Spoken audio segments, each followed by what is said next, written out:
Antes do tempo subsistir, o amor já existia. E não haja tempo, a humanidade pôde provar do amor. No tempo chamado 2017, o amor se manifestou em São Caetano. Então o amor nos uniu, e o seu amor se multiplicou em cada um de nós. Já não poderíamos pensar em outro nome a não ser o nome dele. Então quando nos perguntaram o nosso nome, respondemos por amor. Por amor a Jesus, por amor à igreja, por amor a você. E é essa igreja que vemos, uma igreja onde Jesus é suficiente, uma igreja onde fazemos tudo por amor a Jesus, por amor ao próximo e por amor às nações. Uma igreja feliz, uma igreja próspera, uma igreja produtiva, uma igreja generosa, uma igreja para todos, uma igreja que admira a beleza, uma igreja de discípulos, uma igreja estimada, uma igreja ilimitada, uma igreja que ama ser igreja. Boa noite, tudo bem? Tá feliz? Nossa casa fica mais linda com você. Queria fazer uma pergunta para vocês. Eu acho que a maioria, se não quase todos, porque alguns aqui me conhecem bem e já conhecem minha família. Mas eu vou te perguntar para quem não me conhece. Eu tenho um pai? Tenho? Mas se você nunca viu, como você sabe que eu tenho um pai? O que te faz crer que eu tenho um pai? Pensa comigo, vocês não conhecem meu pai, vocês nunca viram meu pai, mas vocês estão falando que eu tenho um pai. Por quê? O que te garante que eu tenho um pai? Alguém falou aqui. A minha existência. Sabe de uma coisa?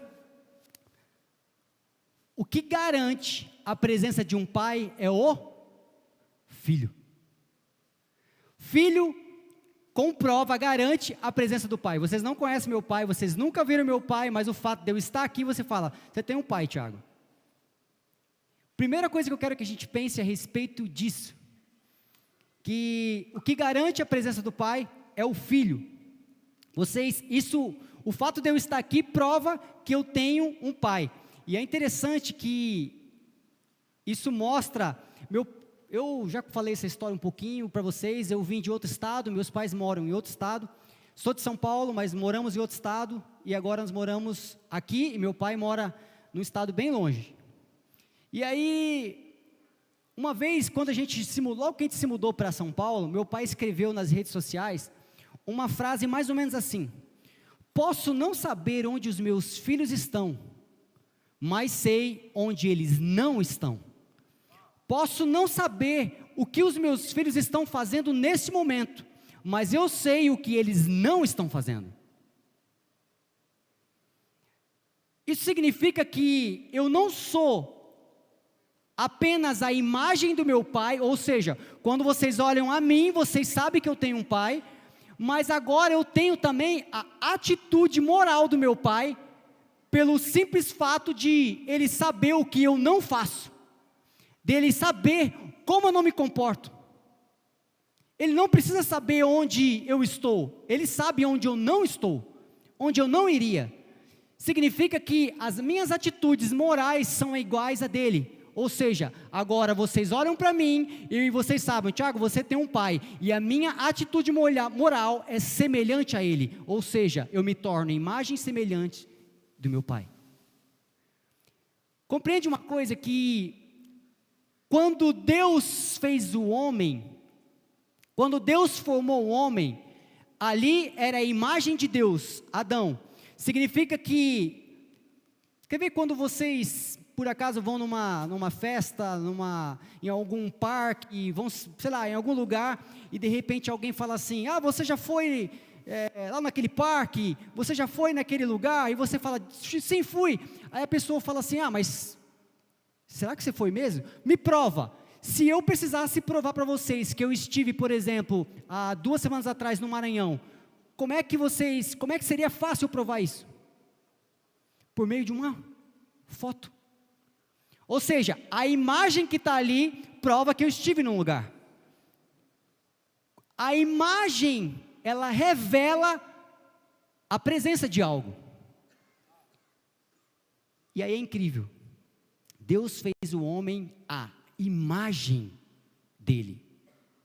Então o mundo passou a conhecer Deus, por causa da sua imagem. Só que não só a imagem, mas a atitude moral de Deus estava em Adão. Ou seja, Adão se comportava como Deus. Você sabia de uma coisa? A palavra pecado, no original, a primeira vez que ela foi utilizada, ela tem a ver com comportamento e a maneira de pensar. A palavra pecado, ela faz a referência a comportamento e maneira de pensar, no seguinte forma: pecado não é simplesmente o ato, mas pecado é você se comportar e agir diferente de Deus. Quando você se comporta diferente de Deus, quando você age diferente de Deus, isso é pecado. É como se de repente eu desrespeitasse alguém, como se eu fizesse algo de errado. A minha atitude, na verdade, o meu comportamento foi diferente de Deus. Quando alguém desrespeita outra pessoa, ela não simplesmente, o pecado em si, ela é olhar para aquela pessoa de uma forma errada, um comportamento errado, diferente da maneira como Deus olha para aquela pessoa. Isso só que o homem perdeu a semelhança de Deus. Em Gênesis capítulo 2, versículo 8, diz assim: e plantou o Senhor Deus no jardim do Éden, no lado oriental, e pôs ali o homem que tinha formado.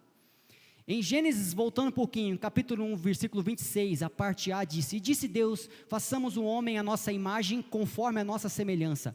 A imagem é a revelação de quem Deus é, de como Deus é, e a semelhança é o governo de Deus. Olha só, as escrituras dizem que os céus são do Senhor, mas a terra Ele deu aos seus filhos. Você pode ver isso em Salmo 115, versículo 15. Os céus são do Senhor, mas a terra Ele deu aos seus filhos, aos filhos de Adão.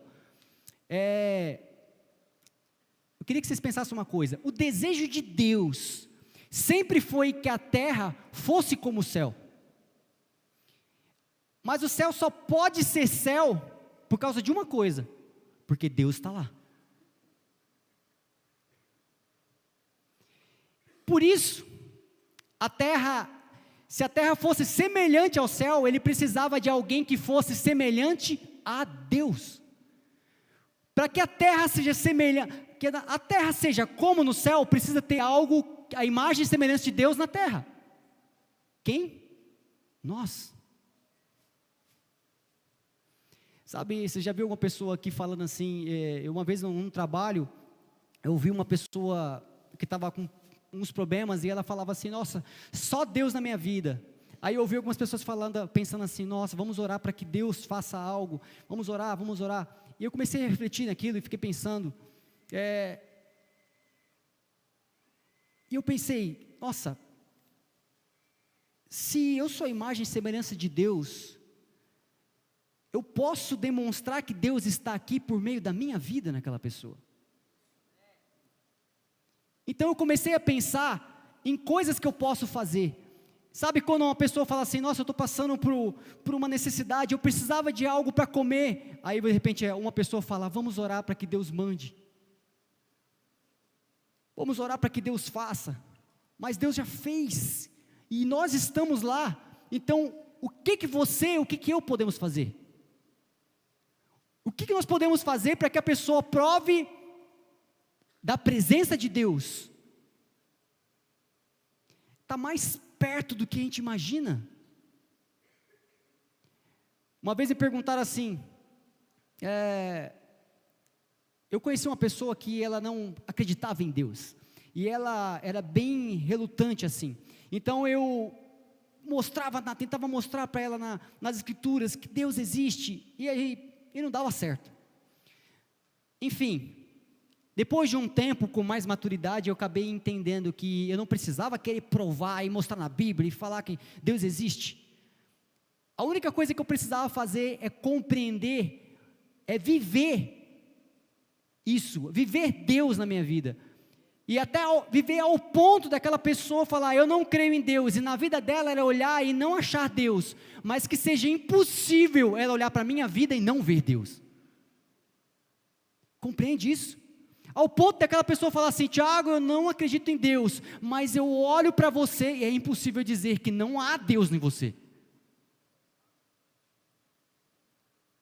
Deus está mais perto de toda a humanidade do que nós podemos imaginar. Em todos os lugares, onde quer que esteja um filho de Deus, o filho mostra a presença do Pai. Todo filho revela que existe um Pai. Ou seja, aonde quer que você esteja, as pessoas vão olhar e falar, olha, eu não sabia que Deus existia, mas quando você chegou aqui, eu sei que Deus existe. Eu sei que existe um Pai, porque eu estou vendo um filho. Compreende isso? Quando Deus fez o jardim e deu, ou seja, confiou o jardim a Adão, Adão era, eu já falei isso uma vez, mas só para a gente poder pensar um pouquinho, Adão era como um jardineiro, onde ele tinha um prazer no crescimento. Todo jardineiro tem prazer no crescimento. Eu estava lá no Maranhão, onde meus pais moram, e meu pai e a mãe tinham umas plantinhas lá, e era engraçado que meu pai, no meio do dia dele, assim, por mais que ele tinha que correr para o trabalho, fazer algumas coisas, ele parava um certo horário, pegava um jarrinho de água, e ia lá e regava as plantinhas. E eu ficava pensando, no primeiro dia tudo bem, no segundo, mas eu fiquei lá mais ou menos uma semana, e todos os dias ele fazia aquilo. E uma coisa interessante, aquela plantinha não daria nada de retorno para ele, só que o prazer dele é no crescimento daquela planta. Ele tinha o prazer no crescimento dela, e isso é o que o jardineiro faz. Só que o homem, quando caiu, o homem deixou de ter o prazer no crescimento, e passou a se preocupar de acordo com as suas necessidades. Agora eu preciso plantar para mim comer. Então o homem passou a se posicionar como uma pessoa que cultiva para ter um resultado, como se fosse um agricultor. Nada de errado nisso, mas a mudança de alguém que não se preocupava com o dia de amanhã, porque tinha totalmente a presença de Deus ali, agora se preocupou com o dia de amanhã. Eu preciso suprir as minhas necessidades. Então eu vou plantar, esperar que isso cresça para eu poder comer. Então o homem mudou isso. Só que o que é interessante é que hoje, por necessidade, o homem passa a criar, por exemplo, ONGs, para cuidar de animais, para cuidar de tantas outras coisas. Por que o homem passou a se preocupar por necessidade a cuidar a criar ONGs? Porque talvez os filhos de Deus não estejam se posicionando e governando. Porque talvez os filhos de Deus não estejam governando. Então, já que não tem governo sobre o mundo, então alguém pensa e vai falar assim, vamos criar uma ONG. Alguém teve que parar para pensar e formar uma ONG, mas na verdade, tudo deveria ser um governo, como é no céu, a gente fazer aqui na terra.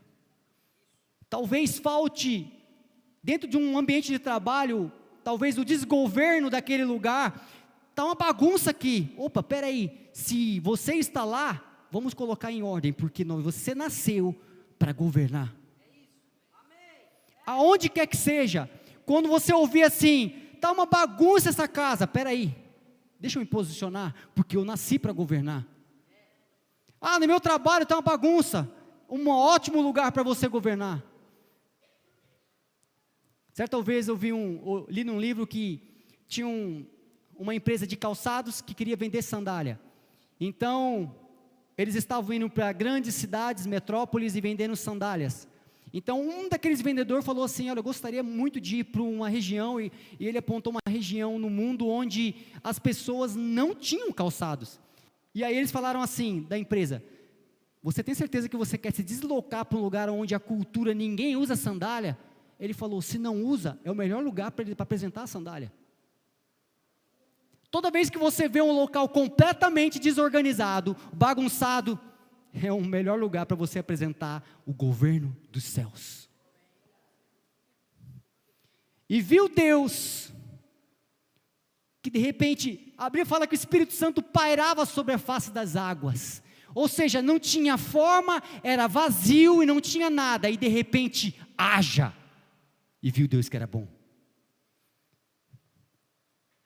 E quando você chegar num lugar que está completamente bagunçado, que vocês lembrem-se disso, haja organização aqui, que haja o governo de um filho. Em 1 Coríntios capítulo 4, versículo 20, diz assim: porque o reino de Deus não é só discurso, é sobretudo viver pelo poder de Deus. Eu quero que a gente entenda que, será que a gente fala muito? Nossa, nós falamos muito, mas a Bíblia fala que o reino de Deus não é só discurso, mas é poder de Deus. Existe um poder nas mãos dos filhos, que todo lugar que está completamente desorganizado, nós podemos falar: haja organização, haja prosperidade, haja luz. E é impossível que essas pessoas não vejam quanto é bom isso. Sabe de uma coisa, igreja? O que esse mundo precisa é só conhecer cada um de vocês. O que o mundo precisa é que os filhos governem, é que os filhos passem a ter prazer simplesmente no crescimento. Mas por que você passa tanto tempo investindo na vida dessa pessoa? Porque eu amo ver pessoas crescendo, eu amo ver pessoas se desenvolvendo, eu amo ver pessoas prosperando cada dia mais, eu amo ver sorriso no rosto das pessoas, simplesmente por causa disso. Mas você sabe que essa pessoa não vai te dar nada em troca. Eu tenho um prazer no crescimento. Mas e as suas necessidades? Ah, se Cristo não me falta, nada me falta.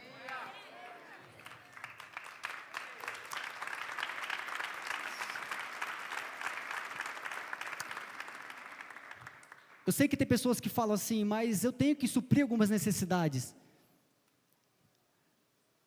Mas sabe, quem se move por necessidade, acaba não vivendo por propósito. Entenda isso. Quem se move por necessidade, deixa de viver o propósito, não vive por propósito, o porquê, sabe, o porquê. Quem se move por necessidade, vive pelo fato do que está enxergando. Ah, está faltando isso na minha vida, está faltando aquilo, e vive em prol disso, e não por um objetivo.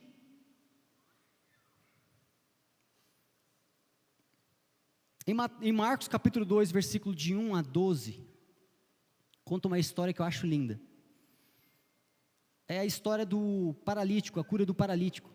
E a história, só para a gente relembrar, a Bíblia fala que tinha um paralítico e tinha 4 amigos, e as pessoas estavam num local onde aquele paralítico não tinha como se aproximar, porque as portas, tinha muita gente, então não tinha como entrar pela porta, não tinha como chegar perto de Jesus.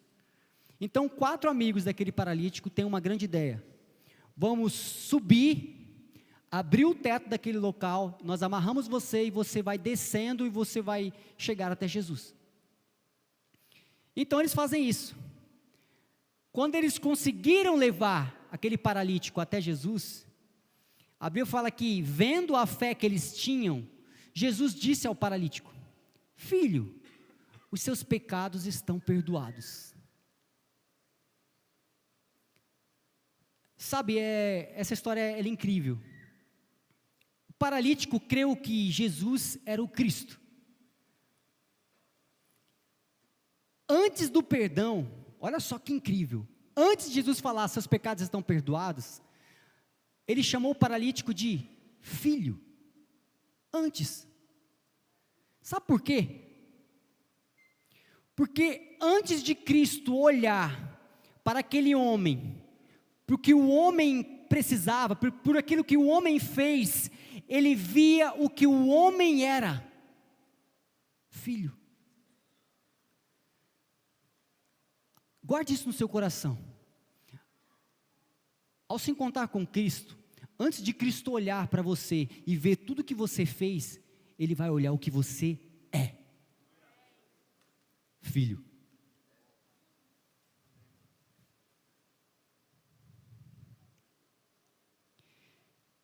E o olhar de Cristo nunca se volta para como você está, como eu estou, mas sim para quem nós somos. Nunca é um estado, o estado da pessoa em que ela se encontra não é capaz de mudar a essência dela. É como se nós estivéssemos num vidro de perfume completamente quebrado, todo o vidro quebrado, mas o que está dentro estivesse intacto. Eu te pergunto, o que vale mais? O vidro quebradinho, a embalagem toda machucada, ou o que está dentro? O que vale mais, até nessa garrafa que vocês estão vendo segurando em minha mão? Depois que eu beber o que tiver dentro, ou seja, o que contém a essência, o que está fora eu acabo jogando fora. Sabe de uma coisa, a gente olha para um paralítico e Cristo via um filho. Você olha para um pecador e Deus vê filho. Você vê para uma pessoa que erra e Cristo olha para o filho. Cristo olhou para você e não viu o que você fez ou o que você é diante dos homens. Cristo olhou, ali é um filho. Quando eu encontrei a Cristo, eu falava, mas Cristo, eu errei tanto, eu fiz tanta coisa, e ele falou, a primeira coisa que ele olhou para mim falou assim, filho.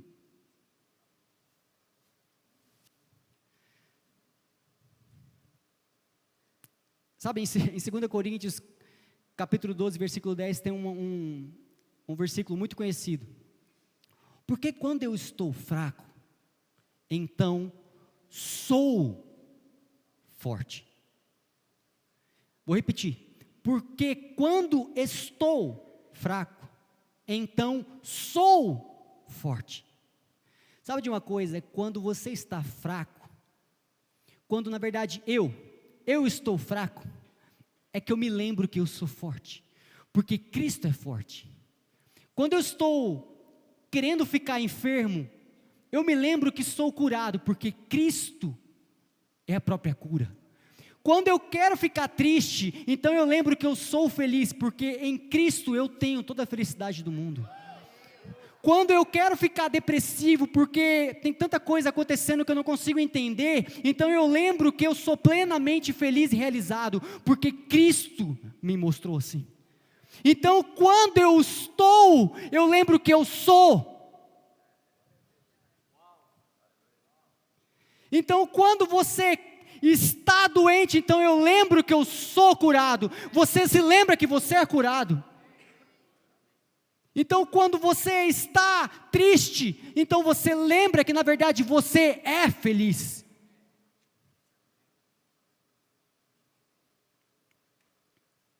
Naquela história do paralítico, aconteceu algo incrível.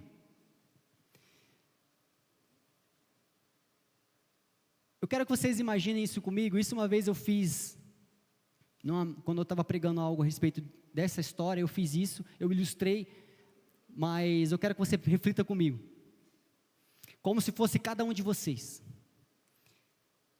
Imaginem como se vocês fossem o paralítico. Naquele momento em que vocês se encontram com Jesus, ou seja, a cadeira que vocês estão, é como se fosse a cama que aquele paralítico estava. Ou seja, o estado dele é como se fosse o que vocês estão nesse momento. Vocês estão sentados, é como se aquele paralítico não pudesse se levantar porque estava numa cama. Então quando ele se mostra diante de Cristo, Cristo olha para ele e fala assim, filho, os seus pecados estão perdoados.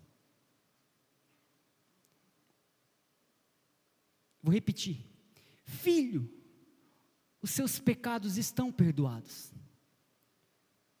Vou falar mais uma vez, filho, os seus pecados estão perdoados. Sabe o que eu imagino que aconteceu? Foi mais ou menos, talvez, o que aconteceu aqui. Como vocês estão olhando para mim, com os olhos bem fixos em mim, Aquele paralítico deve ter olhado para Jesus e pensado: obrigado, Jesus, muito obrigado. Só que, se aquele paralítico tivesse realmente compreendido o poder do perdão dos pecados, aquele paralítico teria tomado uma atitude diferente. Filho, os seus pecados estão perdoados. E imediatamente aquele paralítico se levantaria.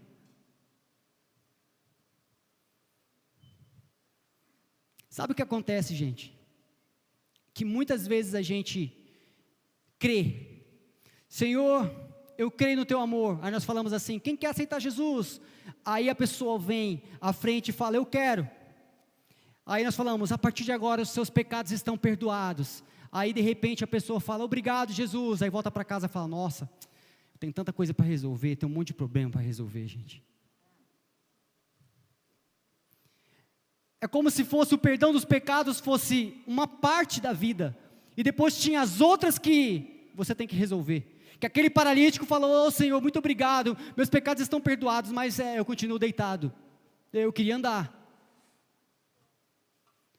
Aquele paralítico não entendeu que se o Filho do Homem é capaz de perdoar pecado, imediatamente todos os problemas daquele homem seriam resolvidos. O homem estaria salvo de todas as coisas, inclusive daquela paralisia. Filho, seus pecados estão perdoados. Obrigado, Jesus, muito obrigado.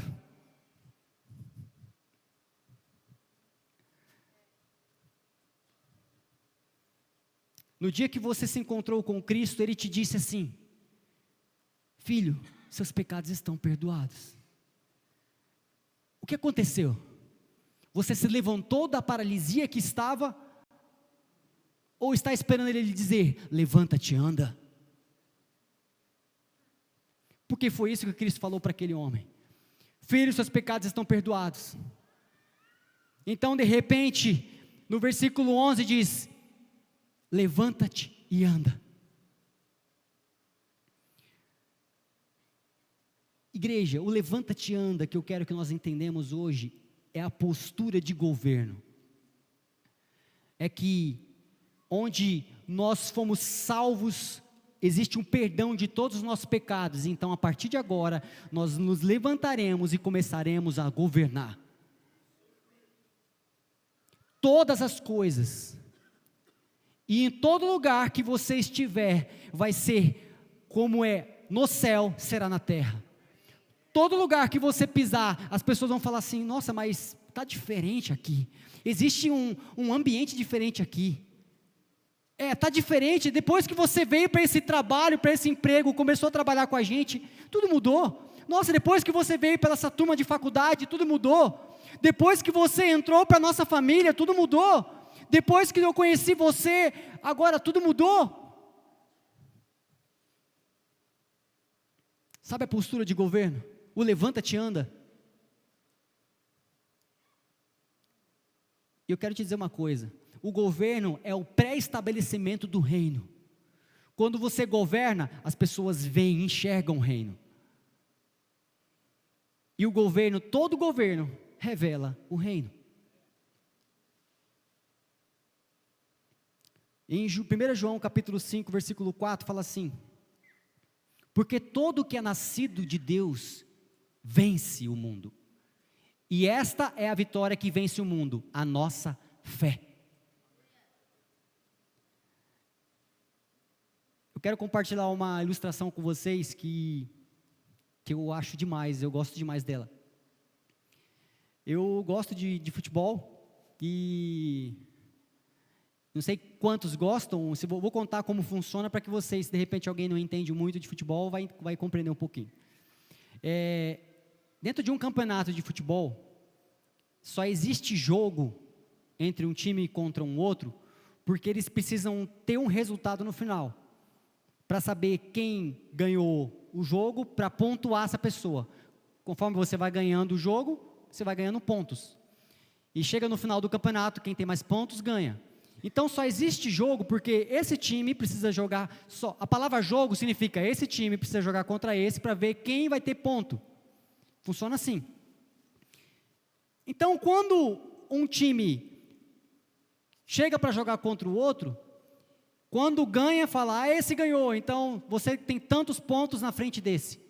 Só que no campeonato, por exemplo, no campeonato brasileiro de futebol, quando você tem pontos e pontos e pontos, e você já, pela quantidade de jogos que tem no campeonato inteiro, você já tem o ponto suficiente, que nenhum outro time te alcança, ou seja, você já é campeão antecipadamente. Mesmo antes de, vamos lá dar um exemplo, vamos supor que tivesse 10 jogos, e alguém com 8 jogos já tem ponto suficiente que ninguém conseguiria te alcançar, mas tem mais 2 jogos pela frente. Quando você tem alguns jogos que você tem que cumprir, mesmo sabendo que você ganhou, a gente chama do quê?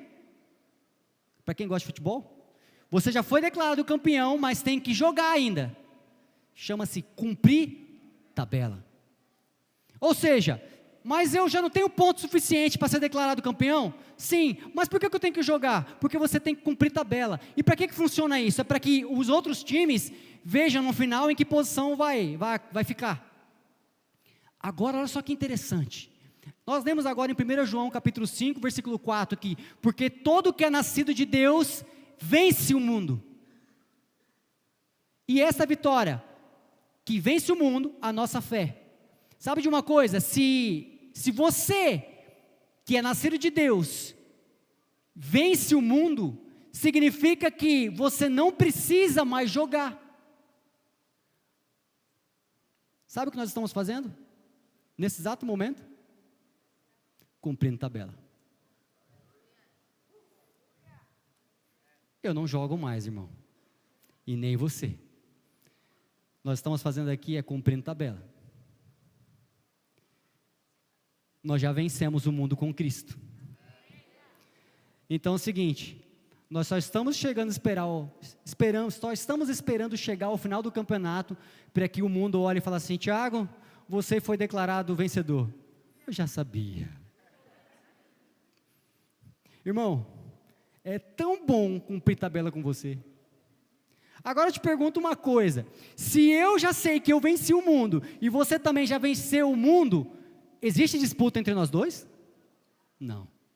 Então, irmão, nunca, mais nunca haverá qualquer tipo de disputa comigo e com você. Você é tão incrível quanto eu, irmão, nós já vencemos o mundo. Mas Tiago, aquela pessoa, eu quero ser como aquela pessoa. Olha, ela é incrível, eu até quero aprender com ela coisas novas, mas eu não preciso ser como ela, eu já sou como Cristo. Mas você viu o que ela faz? Então, ela faz algumas coisas que eu até não sei fazer, mas eu sei algumas coisas que também talvez ela não sabe. Isso é bom, porque nós somos corpo, cada um tem uma função dentro do corpo. Igreja, o que o mundo precisa conhecer é a melhor versão de você, que é o que está em Cristo. O que o mundo precisa conhecer é você. O que o mundo precisa é dos vencedores que Cristo gerou naquela cruz. Nós estamos aqui numa reunião de vencedores, de pessoas incríveis. Quando eu tenho fé, eu participo do governo desse mundo. Eu não jogo, porque só joga quem não tem certeza de que vai ganhar. Irmão, só joga quem não tem certeza de que vai ganhar. Porque quem entra num campo para jogar, sendo que já foi declarado vencedor, só cumpre tabela. Irmão, não esqueça disso.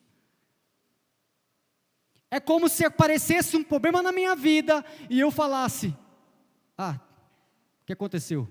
Cristo já venceu o mundo. Isso aqui eu vou vencer. Mas Tiago, apareceu outro problema. Mais um que eu vou vencer. Porque, irmão, eu te perguntar uma coisa, todos os problemas que você teve no passado seu, foram resolvidos? Sim. E todos que virão?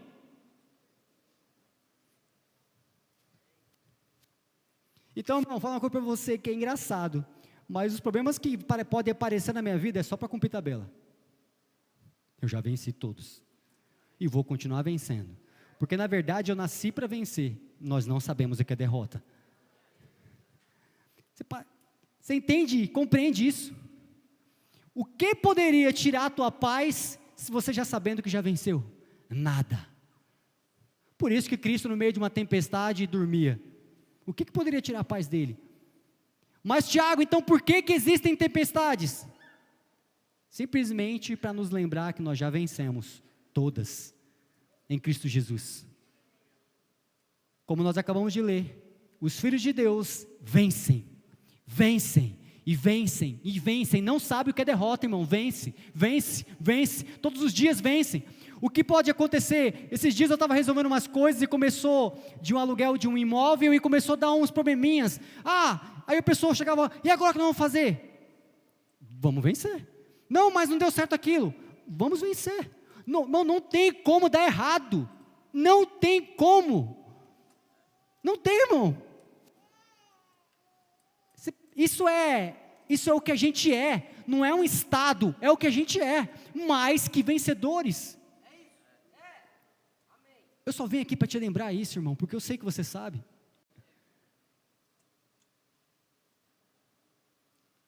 Sabe o que é mais revelador nisso? É que aqui é uma reunião de filhos, que nós nunca competimos entre nós, porque só tem vencedores.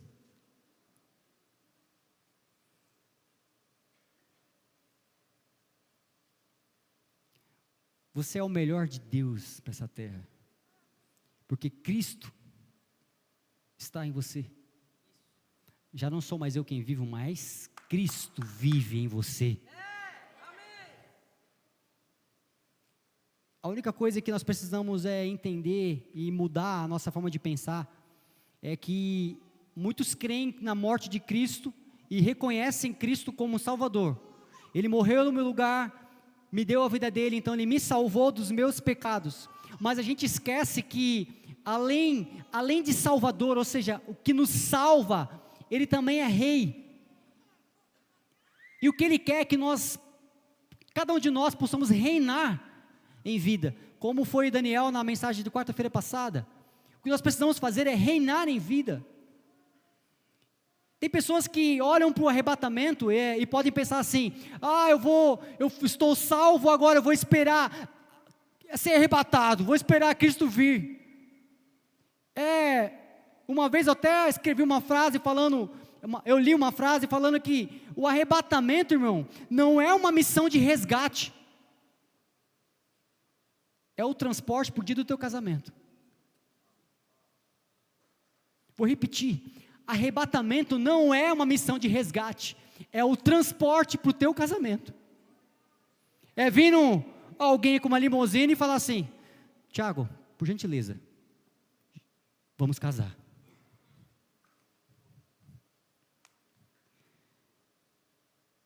Mas quem vive para ser resgatado, vive esperando e crê na vinda de Jesus, do seu Salvador.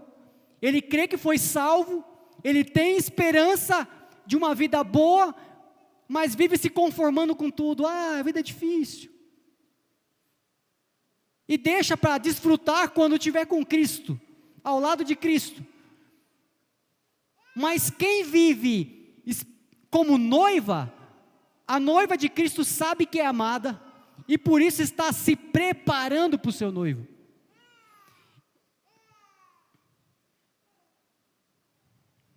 Sabe, isso é tão incrível.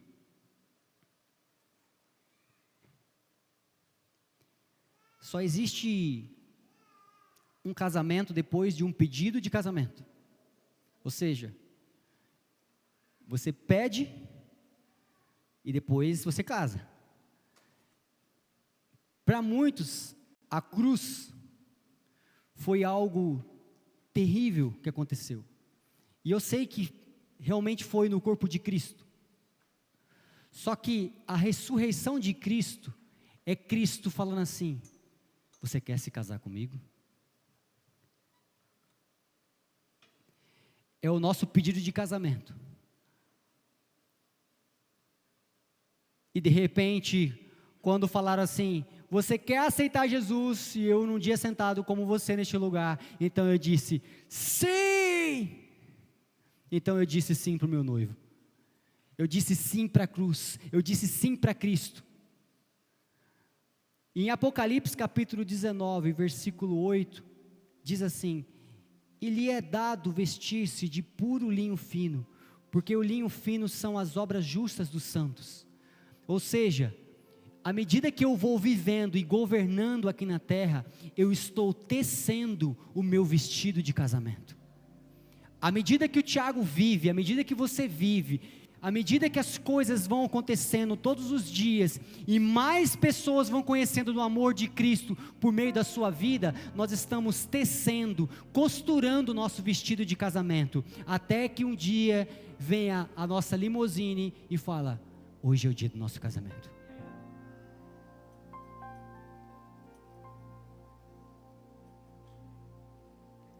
E sabe de uma coisa, o vestido não é dado durante a festa de casamento, mas é algo que a gente mesmo vai tecendo, andando de forma justa, onde as pessoas falam, como você se apresenta a Deus de forma justa, como você vive assim, a vida parece ser tão fácil para você, como? Então, a obra consumada de Cristo na cruz, me fez andar de forma justa, me apresentar de forma justa diante de Deus. Então a gente governa enquanto se prepara para o casamento.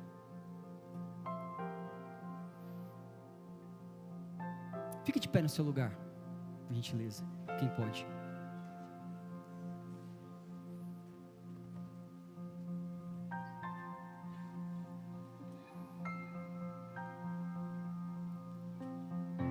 Sabe, o servo, ele faz o que o Senhor pede.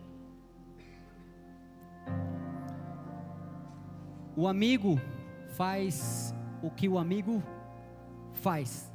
O amigo sabe o que o amigo faz. O filho, eu estou apresentando para vocês todos os processos com Cristo.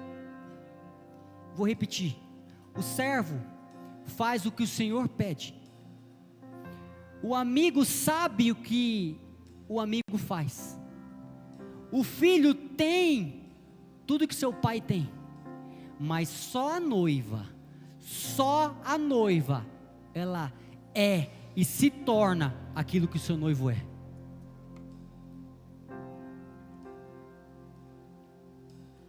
Por isso que hoje eu sou como ele é, porque eu me tornei um com ele.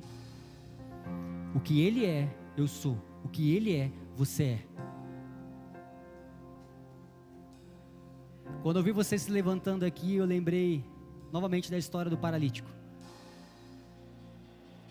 Filhos, seus pecados estão perdoados. Então, como vocês fizeram, se levantando, crendo que na verdade, se meus pecados estão perdoados, existe um pacote de coisas, onde o perdão dos pecados me salva de todas as coisas. Então, nós nos levantamos nossa paralisia para começar a governar.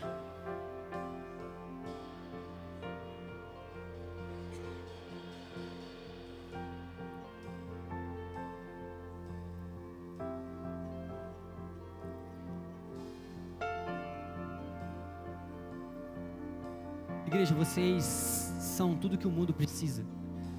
Vocês são. O que o mundo precisa é conhecer do amor de Deus. Vocês carregam o amor de Deus em vocês. Aonde quer que você vá, que as pessoas comecem a ver pegadas de amor espalhadas em tudo quanto é lugar. E as pessoas comecem a falar, mas eu não vejo amor no mundo. Então, ao olhar para baixo, elas comecem a ver pegadas espalhadas no mundo inteiro.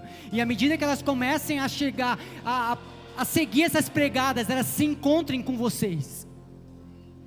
Deixem rastros de amor aonde quer que vocês vão.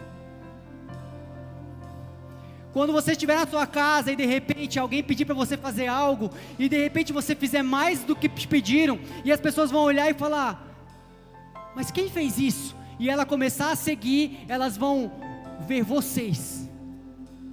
Quando vocês estiverem no trabalho de vocês, e as pessoas começarem a falar: uau, mas essa empresa tem prosperado cada vez mais, por quê?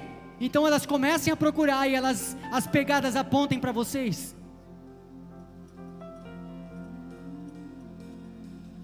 Governem, igreja. Governem. Que vocês sejam um potinho de amor em tudo quanto é lugar. Um potinho de amor espalhado no mundo.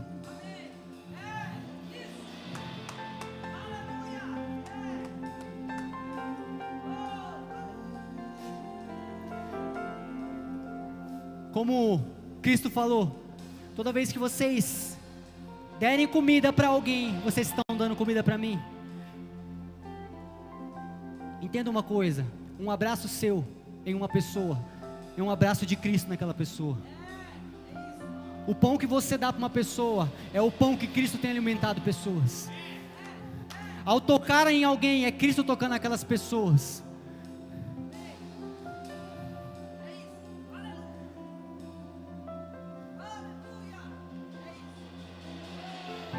Cristo em vós, Cristo em vós, Cristo em vós, é esperança para toda a humanidade. E se alguém perguntar assim, lembra quando a minha pergunta que eu fiz no início, vocês podem dizer que eu tenho um pai? E vocês falaram: sim, Tiago, você tem um pai. E eu perguntei: por quê? Porque você está aqui, Tiago. Então quando o mundo perguntar: eu não estou vendo Deus, aí você diz: olha para mim. Mas eu não enxergo Deus, olhem para mim. Onde está Deus? Olhem para mim. Porque todo filho revela a presença do Pai.